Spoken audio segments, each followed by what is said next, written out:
प्यार में बदल जाते हैं ना थोड़ा बहुत। वन एंड ओनली टाइम जब मैंने किसी पर चीट किया, बाद में शायद पता भी लगा, मैंने कन्फेस भी किया, बहुत रिपेयर करने की कोशिश की, थोड़ा अनरिपेयरेबल डैमेज हो चुका था। Hey everyone, welcome back to my channel. Anita Hasan Andani और एजाज खान का एक शो आया था काव्य अंजलि, जो उस टाइम पर काफी ज्यादा फेमस हुआ था एंड इनफैक्ट इस शो को आज भी याद किया जाता है। इसी शो को करते टाइम अनीता और एजाज एक दूसरे के साथ सीरियस रिलेशनशिप में आ गए थे एंड इनका रिलेशनशिप इतना ज्यादा सीरियस था दैट इन्होंने शादी करने का भी सोच लिया था, लेकिन उसके कुछ ही टाइम बाद इनका ब्रेकअप हो जाता है। सो इस वीडियो में हम डिटेल में इस शो के बारे में जानेंगे, ऑल्सो क्यों इनका ब्रेकअप हुआ था इस बारे में भी बात करेंगे, तो वीडियो एंड तक जरूर देखिए।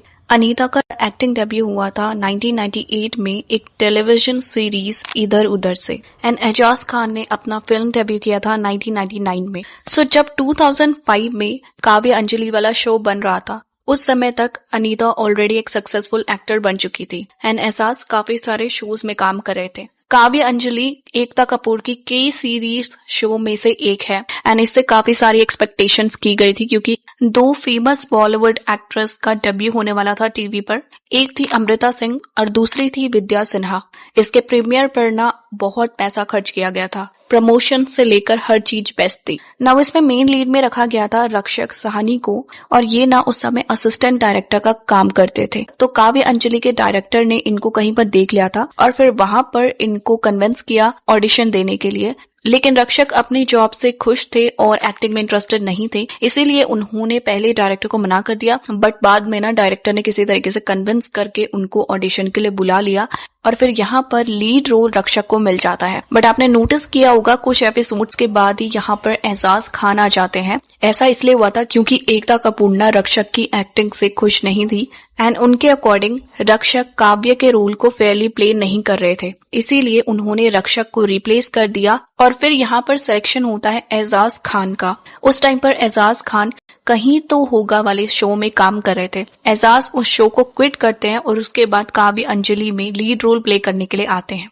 एंड एजाज को ना काव्य के रोल में ऑडियंस बहुत ही जल्दी एक्सेप्ट कर लेती है। इनफैक्ट इनकी जोड़ी अनीता के साथ बहुत ज्यादा फेमस हो जाती है, वन ऑफ द बेस्ट जोड़ीज इनको कहा जाता था। जनवरी 2005 में शो स्टार्ट हुआ था और मार्च 2005 में रक्षक को शो से निकाल दिया गया था। सो समवेयर उन्होंने 3 महीने तक काव्य का रोल प्ले किया। अनीता उस टाइम पर एक एपिसोड के 40,000 रुपीज ले रही थी। नाउ एकता जब रक्षक को शो से निकाल देती है तो उनके बीच में कॉन्फ्लिक्ट हो जाता है एंड रक्षक को ये अपनी इंसल्ट लगती है, क्योंकि वो तो शो करना भी नहीं चाहते थे पहले। एनीवे, एकता कपूर 1 साल बाद रक्षक को दोबारा से एक शो ऑफर करती है, कसौटी जिंदगी। उसमें रक्षक ने प्रेरणा और अनुराग के बेटे प्रेम का रोल निभाना था। तो यहाँ पर एकता कपूर उनको अपना ही शो देती हैं और उनके साथ बातचीत चल रही थी, लेकिन इन द एंड किसी वजह से रक्षक ये रोल प्ले नहीं करते। इंस्टेड प्रेम का रोल करणवीर बोहरा और विकास शेट्टी प्ले करते हैं एंड आज के डेट पे रक्षक अनमैरिड है। वो अभी राइटर, डायरेक्टर, कॉमेडियन सब हैं। एनीवे, जिस टाइम पर अनीता और एजाज काव्य अंजलि शो करते हैं, उसी समय ये दोनों एक दूसरे से प्यार करने लग जाते हैं एंड सीरियस रिलेशनशिप में आ जाते हैं। अनीता के अकॉर्डिंग उनकी मदर ना बहुत ज्यादा कंसर्न थी उनको लेके, क्योंकि इनके बीच में रिलीजियन डिफरेंसेस थे। लाइक एजाज मुस्लिम थे और अनीता हिंदू थी। बट अनीता के अकॉर्डिंग एजाज और उनके बीच में रिलीजन को लेके कभी भी कोई फाइट नहीं हुई थी। अनीता ने अपने आप को एजाज के लिए चेंज करने की बहुत कोशिश की एंड इट्स नॉट लाइक कि एजाज ने उनको प्रेशराइज किया था। इंस्टेड अनीता ने खुद अपने रिलेशनशिप को अपने करियर से ज्यादा प्रेफरेंस दी थी एंड इसी वजह से ना उन्होंने बहुत अच्छे मौके अपने हाथ से छोड़ दिए। उनको ऑलमोस्ट 1 साल लगा था इस ब्रेकअप से बाहर निकलने के लिए और उन्होंने कभी भी एजाज पे चीटिंग के एलिगेशंस तो नहीं लगाए, लेकिन एक स्टेटमेंट उन्होंने दिया था जिससे सिग्नल हो रहा था समवेयर एजाज ने उनको चीट किया है। 1.5 साल लगा। तो आप अपने आप को प्यार के लिए बिल्कुल ना बदले, एक दूसरे के phones time to time check करते रहे, क्योंकि वो जरूरी होता है। हाँ क्या? या अगर वो छुपा रहा है, वो फोन उल्टा रख रहा है, कुछ तो गड़बड़ है boss. Not that he forced me to, but he always said that I wouldn't want you to like do a film, I wouldn't want you to do a scene like this or whatever. So I let go of a lot of great opportunities for me, because for me at that point love or relationship was more important. तो इस statement से signal हो रहा था that Ejaz ने somewhere उन पे cheat किया है। इतना सब कुछ हो जाने 8 साल बाद एजाज खान राजीव खंडेलवाल के एक शो जज्बात में आए थे और वहां पर उन्होंने एडमिट किया था दैट उन्होंने अपने रिलेशनशिप में चीट किया है। जब मैं बालाजी कर रहा था there was somebody staying with me and she used to take care of everything. The one and only time जब मैंने किसी पर चीट किया, I'm sorry, मैंने चीट किया उन पे, बाद में शायद पता भी लगा, मैंने कन्फेस भी किया, बहुत रिपेयर करने की कोशिश की, पर आई थिंक थोड़ा अनरिपेयरेबल डैमेज हो चुका था। नाउ एजाज की अनीता के बाद बहुत सारी गर्लफ्रेंड्स रही है, सो उन्होंने किसी का नाम नहीं लिया था। ऑडियंस ने ना अपने आप अज्यूम कर लिया ये अनीता की बात कर रहे हैं, बट लेटर ऑन एजाज ने क्लैरिफाई किया था दैट उन्होंने अनीता को चीट नहीं किया है। अनीता के अकॉर्डिंग एजाज के साथ वो बहुत ही लंबे रिलेशनशिप में थी, उन्होंने इस रिश्ते में जो भी किया उसके लिए कभी भी उन्हें अप्रिशिएट नहीं किया गया था। इन दोनों ने ना एक दूसरे के खिलाफ तो कभी नहीं बोला, लेकिन ये एज अ फ्रेंड भी बाद में नहीं रहे, ना ही कभी इन्होंने एक दूसरे से बातचीत की। ये शो काव्य अंजलि 1.5 साल तक चलता है, लेकिन शो के बाद भी एजाज और अनीता रिलेशनशिप में रहते हैं और इनके ब्रेकअप की टाइमलाइन समवेयर 2010 के अराउंड है। तो ऑलमोस्ट 5 साल तक इनका रिश्ता चलता है। इसके 3 साल बाद 2013 में अनीता शादी कर लेती है रोहित रेड्डी से, जो एक बिजनेसमैन है। अनीता इस रिलेशनशिप में फुली इन्वॉल्व थी एंड एजाज की साइड से इट सीम्स लाइक कि लेटर ऑन उनको सेकंड थॉट्स आने लग गए थे, क्योंकि वो लोग शादी करने ही वाले थे, लेकिन बीच में ही इनके प्लान्स खराब हो जाते हैं। और एजाज ने बाद में ये कहा था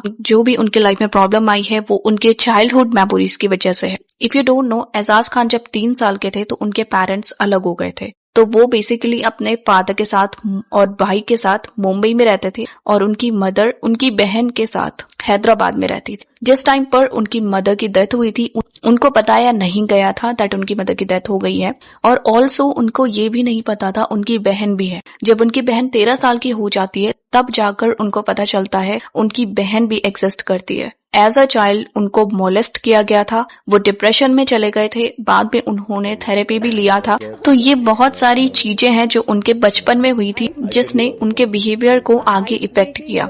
2010 में जब वो अनीता के साथ ब्रेकअप कर लेते हैं, उसके बाद वो रिलेशनशिप में आते हैं नटालिया के साथ, जो कि एक कैनेडियन सिंगर थी। कुछ इश्यूज की वजह से ये दोनों अलग हो जाते हैं और फिर 2011 में वो रिलेशनशिप में आते हैं निधि कश्यप के साथ। नाउ निधि कश्यप ने एजाज पर फिजिकल अब्यूज का एलिगेशन लगाया था और ये दोनों ना लिव इन रिलेशनशिप में रह रहे थे। कुछ टाइम तक लिव इन में रहने के बाद एजाज को ये लगता है दैट वो दोनों कंपैटिबल नहीं है एंड वो निधि को समझाने की कोशिश करते हैं अब उनको अलग हो जाना चाहिए। इसी बीच में इनकी फिजिकल फाइट हो जाती है एंड निधि गुस्से में पुलिस स्टेशन चली जाती है। वहां पर वो एजाज पर फिजिकल असॉल्ट का केस लगाती है, बट एजाज किसी तरीके से निधि को मना लेते हैं पुलिस स्टेशन में और दोबारा से पैचअप करके ये वापस घर में एक साथ रहने लग जाते हैं। इसके बाद एजाज खान बिग बॉस 14 में पार्टिसिपेट करते हैं और वहां पर इनको पवित्रा पूनिया मिलती है। पवित्रा के साथ भी इनकी जोड़ी काफी ज्यादा फेमस हुई थी और ये दोनों बिग बॉस के बाहर भी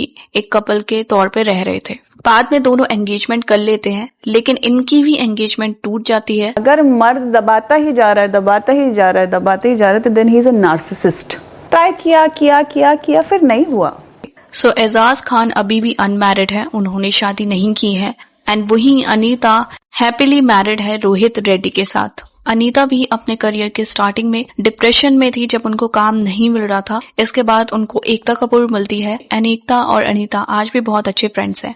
आपने देखा होगा अनीता का रियल नेम नताशा बताया जाता है, लेकिन एक्चुअल में अनीता का रियल नेम अनीता ही है। उन्होंने 13 साउथ मूवीज की थी जहां पर उनका नाम अनीता रखा गया था, लेकिन इसके बाद उन्होंने अपनी आइडेंटिटी चेंज करने के लिए अपना नाम नताशा रख दिया था। बाद में एकता कपूर के साथ उन्होंने इस बारे में डिस्कशन किया और उसके बाद एकता कपूर ने सजेस्ट किया दैट वापस से वो अपना नाम अनीता रख दें। सो इट मीन्स नताशा उनका फेक नेम जो उन्होंने कुछ टाइम के लिए यूज किया था। well, उसके साथ मेरा कंफर्ट है कि जब भी मुझे काम चाहिए तो मैं बोलती हूँ एंड आई थिंक बोला भी होगा एंड उन्होंने मुझे दिया भी। सो या इन फ्रेंडशिप इट्स ओके।